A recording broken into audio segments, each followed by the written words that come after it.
So thank you very much. We would like to talk about a sustainable future for Exuma, which is a 3-year research project. And I would like to welcome Dr. Nicolette Bethel, who's co-presenting with me because we've collaborated on different aspects of the project. The presentation has sort of 2 parts. I want to first give an introduction as to what the project is. And then the project is broken down into 4 main propositions. And we will deal with each of those separately. This was a 3-year project, a collaboration between the government of the Bahamas National Trust, and Harvard University Graduate School of Design. Exuma, as most people in the room know, is an archipelago of 365 islands and cays. We like 365 because there's one for every day of the year. Except a year like this, where we get a bit thrown off. Many of them don't have names. Yet has about 2% of the population of the Bahamas, and of course is the home of the Exuma Cays Land and Sea Park. And as we have heard from a number of presentations, is one of the most beautiful areas, not just in the Bahamas, but in the world.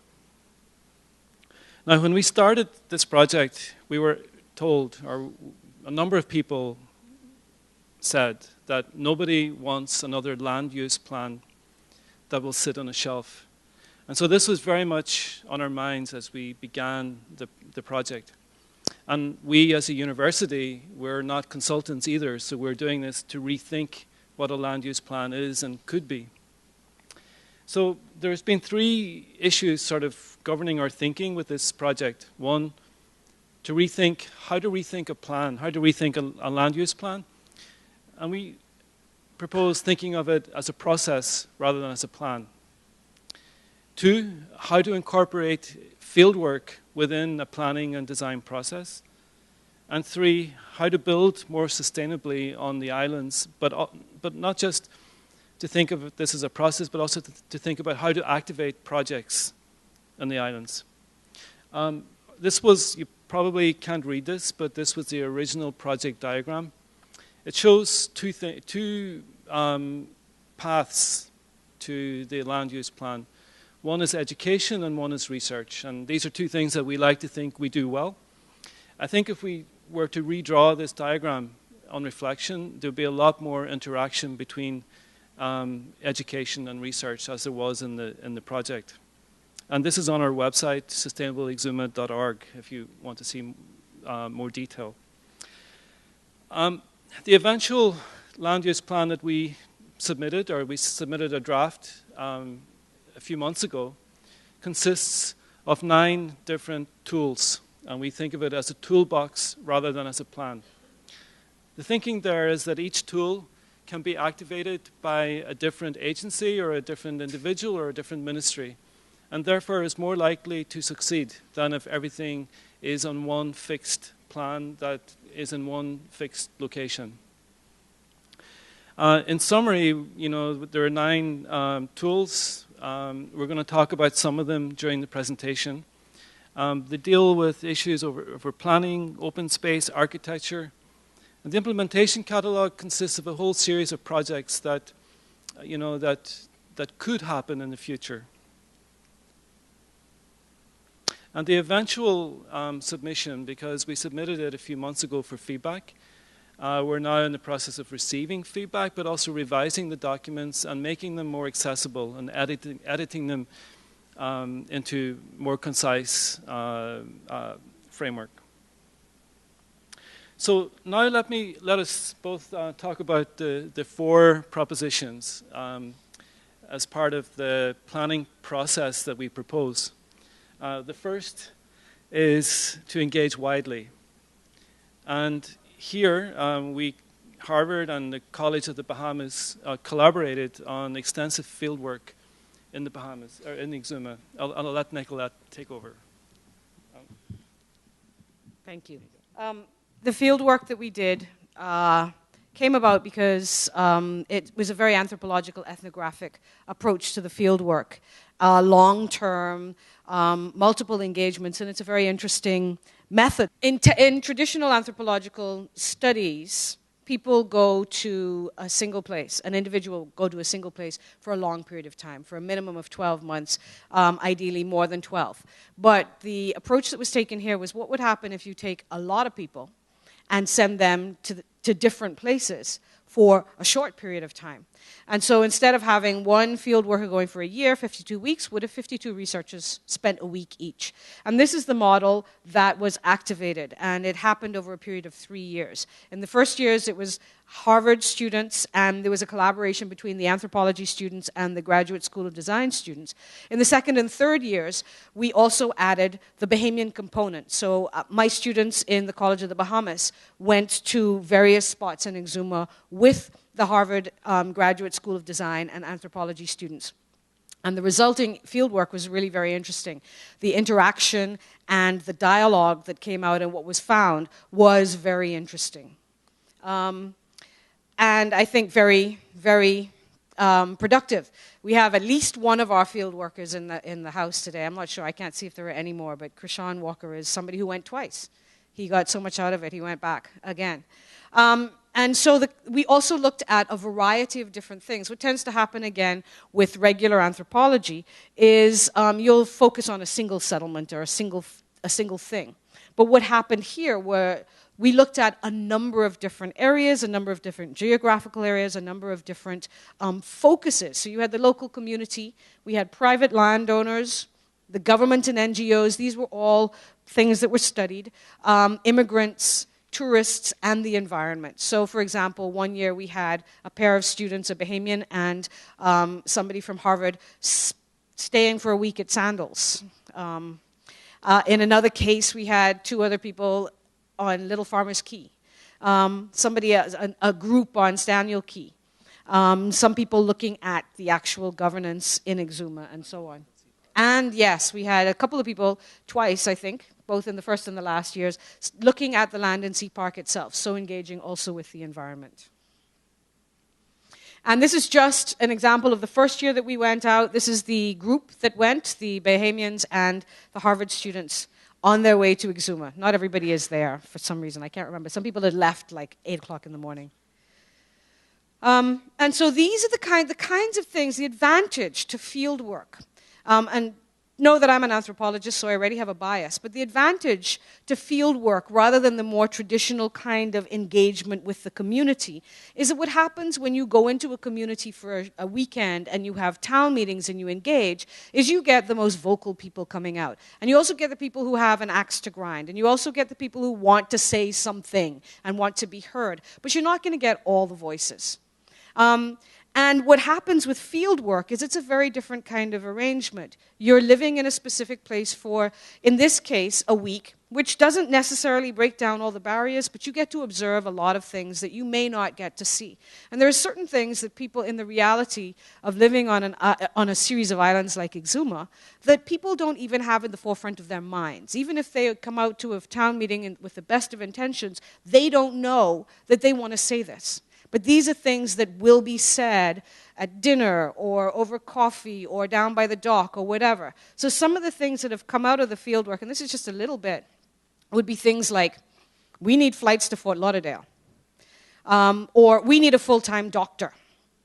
Or we want a Dairy Queen or a fast food restaurant.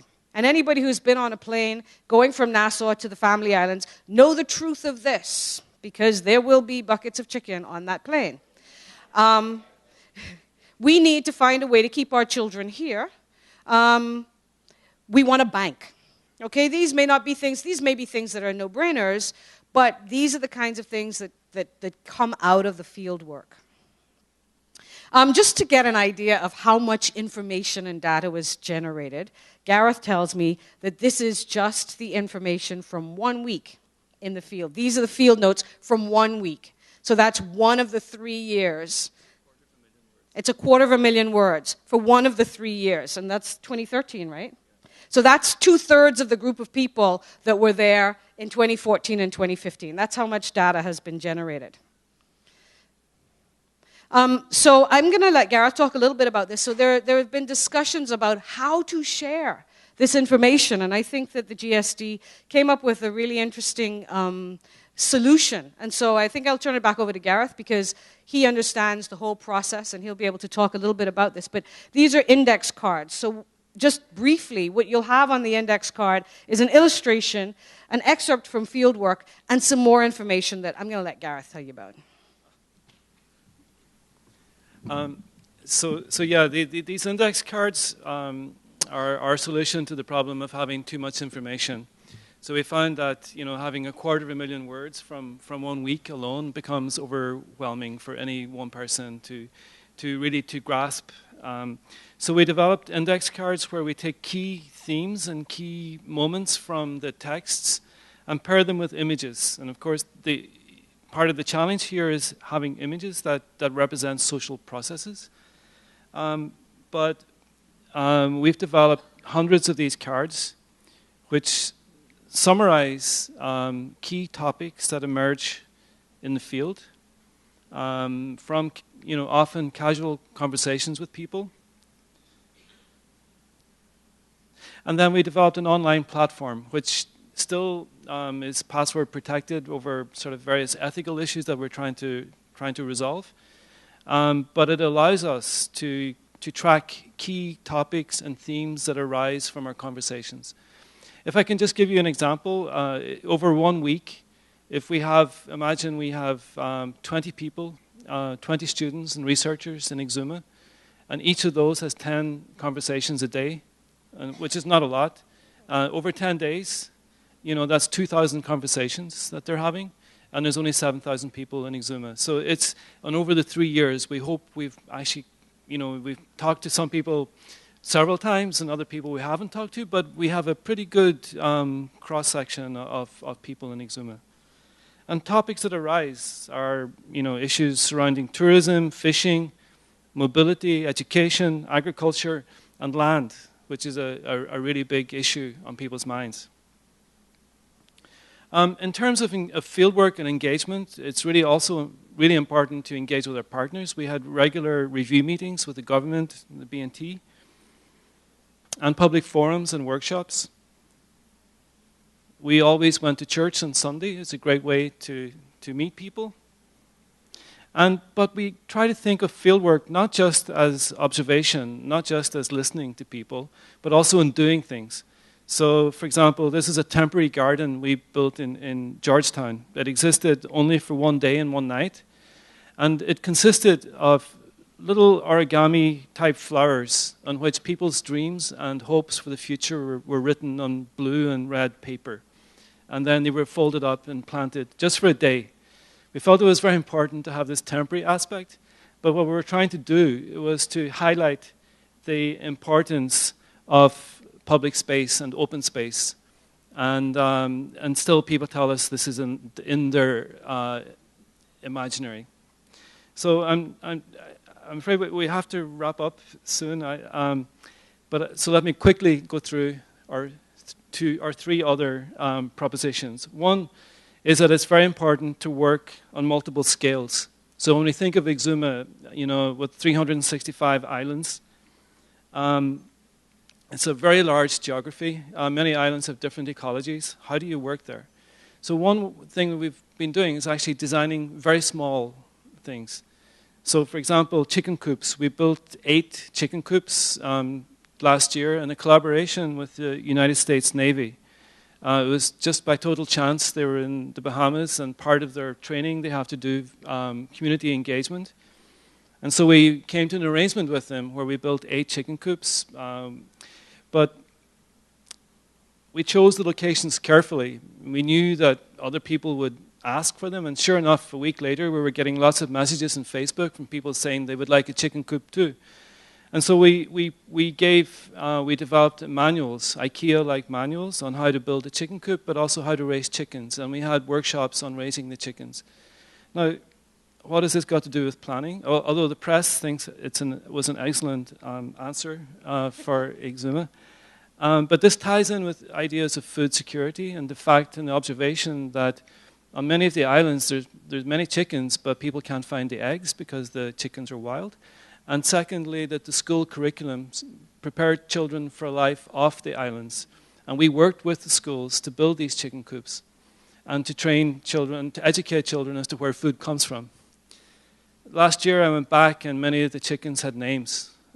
2 of them had disappeared. But that was all first. I think it was for Sunday dinner, but that was also part, I guess, of the intention. And, you know, you're well aware how much of Bahamas food is imported. Then quickly, other projects we proposed, a mass planting of fruit trees. Fruit is fantastic, not just for the freshness of the fruit, but also because they have a physical impact in the built environment. So fruit trees can actually improve the appearance of open space, public space.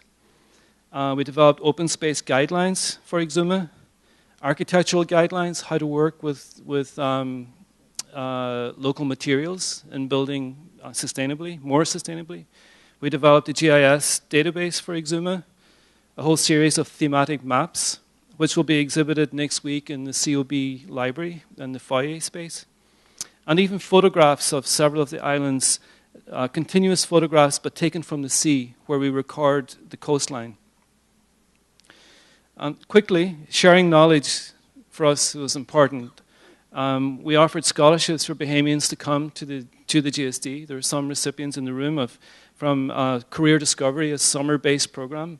And from that, 2 full scholarships have been awarded to Bahamians to study at Harvard in urban planning and landscape architecture. We offered courses here in the Bahamas, 190 different participants. Some people participated twice, but in the Bahamas, but also at Harvard.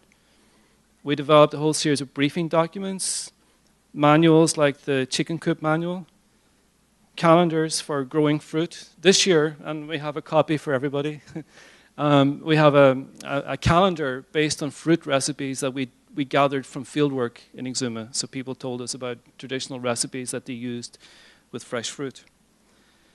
And so I know I'm just out of time. So very quickly, I'll tell you about our imagining scenarios. We heard last night how Exuma is regarded as one of the most beautiful sights from space. And New Providence, with 70% of the population of the Bahamas, 70% of the Bahamas population.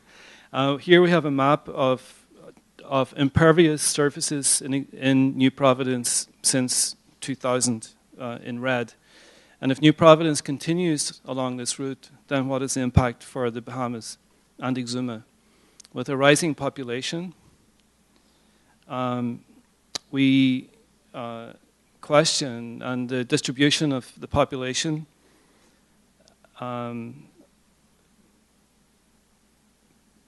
even if with a very conservative rise in population, by 2100, the population of Exuma would rise by 50%.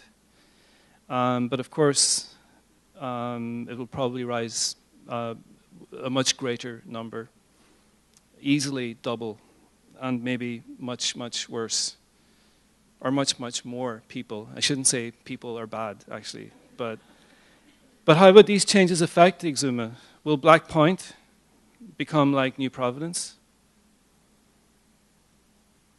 So we've been developing a planning framework to protect the environment and people and social life. We've been doing some sea level rise modeling as far as we can with the information that we have. But then also wondering, how can you positively embrace such changes as sea level rise? Can we adapt living to work with it? Can we develop new ways of inhabiting the land and sea? And these are just some of the images from our scenarios for the future.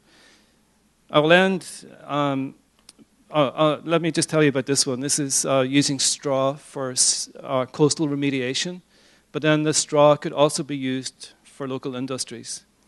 Can traditional production such as salt collection be rejuvenated, backyard gardening, farming, collecting water. Mobility is a big, big issue, and not just in Exuma, but all over the Bahamas. It's centered in New Providence. And lastly, I just want to say that by imagining the future, we can have some hand in shaping it. If we don't imagine what the future can be like, then we have no say over what it's like. And therefore, what we've been trying to do in the fourth part of this project is building on the fieldwork that we did to imagine what the future on Exuma might be like. And I just want to end by saying that we have copies of our calendar available at our table downstairs, and everyone's welcome to take them. So thank you very much for your attention. Thank you.